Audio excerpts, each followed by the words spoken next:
people, greetings and welcome to my page. I remain your favorite host, the Antidote Nurse, and today I'd like to be teaching you about typhoid fever.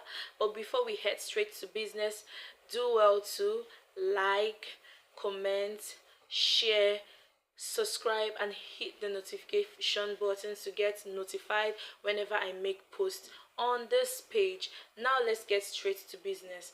I like to be discussing about typhoid fever, and today I will give you an overview of what typhoid is, where it affects, and how to take care of yourself when you have typhoid fever. Okay, typhoid fever is an infection that affects the digestive system of the body, particularly the small intestine of the body. It's also known as enteric fever. Typhoid fever is also known as enteric fever, and typhoid um, typhoid is a bacterial infection that is caused by the bacteria known as Salmonella typhi that affects the small intestine, and it's gotten from fecal oral routes, which simply means that it could be gotten from contaminated water or it could be gotten from contaminated food. So how do you get to know that you have typhoid fever? Through the signs and symptoms, of course. So what are the signs and symptoms? The signs and symptoms of typhoid fever include prolonged and persistent fever. You're going to be experiencing this prolonged fever that doesn't stop. Most times it usually comes up in the early hours of the morning or late in the night, or sometimes it can come in the afternoon.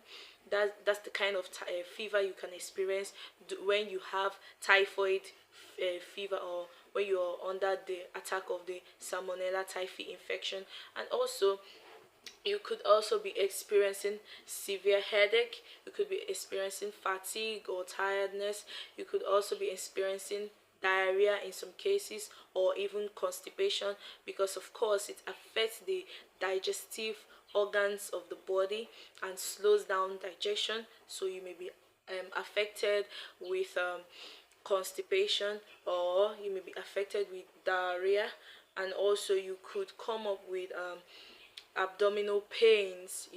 Pains in your abdomen could come up, and then in some cases you could have what we call a kind of rash, that is also known as road spots. And these road spots could happen on the chest region, on the abdomen. It could also happen at the back of the body. It could happen on the legs or on the arms, and that's how you're going to know that there is a problem and you need to head to the hospital. Now, what are the treatment modalities? In treating typhoid fever, you have to note that self-medication is not an option. It's not advised, so you head straight to the hospital, and when you get medical attention, the doctor is going to put you through some tests, tests like the widow test, or you could go for blood culture depending on what is obtainable in the hospital. You can go for widow test or blood culture, or even stool culture or stool analysis, or even urine culture analysis. In severe cases or in severe infection, they can also go for bone marrow culture. These are the tests that you'll be subjected to in order to be sure that you are under the attack of Salmonella typhi. So let's get straight to the widow test. For the widow test, a titer value that is greater than or equal to 1:160 or 1:320 suggests a positive typhoid fever test. It suggests that you are positive. That means that there is a presence of Salmonella typhi in your system and you need urgent attention. So the treatment modalities include giving you antibiotics, which is strictly dependent on what your body is sensitive to, the type of antibiotics your body is sensitive to, and you cannot be giving antibiotics that your body or the Salmonella typhi is resistant to. No, that is why you have to be in the hospital, so that you can be diagnosed, and then you will now get the antibiotics that is suitable for treating the Salmonella typhi. Also, you'll be given antipyretics to help reduce the fever, and you'll be asked to hydrate as much as you can to stop constipation, and also to give you energy for people that are under dehydration, depending on what under diarrhea, depending on what you're suffering from. If you have diarrhea, they can give you ORS fluids to stop the diarrhea and to help you with your electrolytes. And if you're suffering from constipation, you'll be advised to take regular water. You'll be advised to take water regularly. And also, it is important to know that you need the rest, enough rest as you can get, because at that point you may be feeling weak. So depending on what you're facing, you may be asked to get rest. Now, what are the dietary modifications for you as you are going through the phase of typhoid?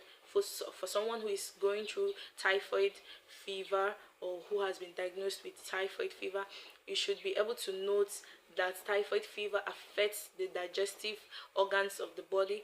That means it slows down digestion. So for you, for the person, it is important to know that the person has to take light and soft food that can be easily digested.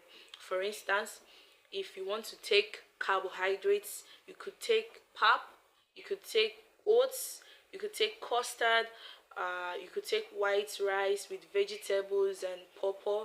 You shouldn't be seen or caught taking heavy food, heavy proteinous food, or high fiber rich food. No, you're supposed to be taking very light food, and in smaller portions. Let's say you can eat more frequently, but in smaller portions. That's going to go a long way to help you digest fast and to help your digestive system, because at that point in time it's compromised because of the typhoid fever that you're facing. And then, what are the preventions? The preventions, since we said that it's gotten from fecal oral route, which means it is important for you to treat your water. You have to treat your water very well. If you are taking water from the tap, you could as well boil it. You could as well wash the tank or the butter that is giving you that you're getting the water from. And also, it's important for you to note that you shouldn't be eating fruits raw. It should be boiled or parboiled, and you should be mindful of how you handle your food and your foodstuffs and items and all of that. Other things you can do is you can get a vaccination if you're in a typhoid prone area, or you're traveling to a typhoid prone area. You can get vaccinated.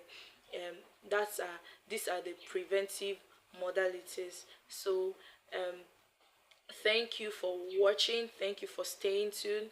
Also, do well to comment, like, subscribe, turn on the notification buttons, and share. If you have any question, please drop them on the comment section. I'll be there waiting. Ciao, peace out.